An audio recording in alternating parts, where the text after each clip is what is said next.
एक आपको दृष्टांत बताएं, एक कोई भूखा आदमी था। अब उसके पास पैसे आदि थे नहीं, भोजन भी नहीं, बहुत कोशिश की लेकिन भोजन नहीं मिला, कई दिन हो गए भूखे रहते। अब सामने देखा कि भागवत जी हो रही थी। अब वो भूखा आदमी गया, सबसे निवेदन किया, भैया भोजन करा दो। किसी ने भोजन नहीं कराया। फिर वहां से आगे बढ़ गया, मस्जिद पड़ी होगी, वहां कुछ मुस्लिम लोग नमाज अदा कर रहे थे। उनसे आवाज लगाई, भैया भूखा हूं मैं, भोजन दे दो। उन्होंने भोजन नहीं कराया। आगे ईसाइयों का स्थान आ गया, प्रेयर करने का, चर्च वगैरह, उनसे भी निवेदन किया, उन्होंने भोजन नहीं कराया। अब वो भूखा आदमी बड़ा दुखी हुआ। अब जा रहा था, अब सामने से दो आदमी शराब पी करके आ रहे थे। क्या पी के आ रहे थे? शराब। और शराब के नशे में थे। अच्छा, जब शराब को नशा है जाए ना, बड़ी बादशाह बन जाए वैसा में, वाते बड़ो बादशाह कोई ना है।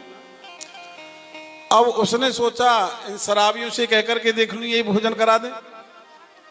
कहा, भैया मैं कई दिन से भूखा हूं, भोजन करा दो। अब एक शराबी के अंदर दया आ गई।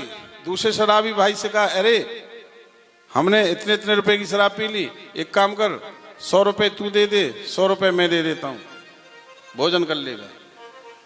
100 रुपए दे दिए। अब वह शराबी महाराज 100 रुपए लेकर के, वो भूखा आदमी 200 रुपए हो गए, लेकर के चला गया। अब वहां आगे भोजनालय मिला, होटल आदि, वहां भोजन कर लिया।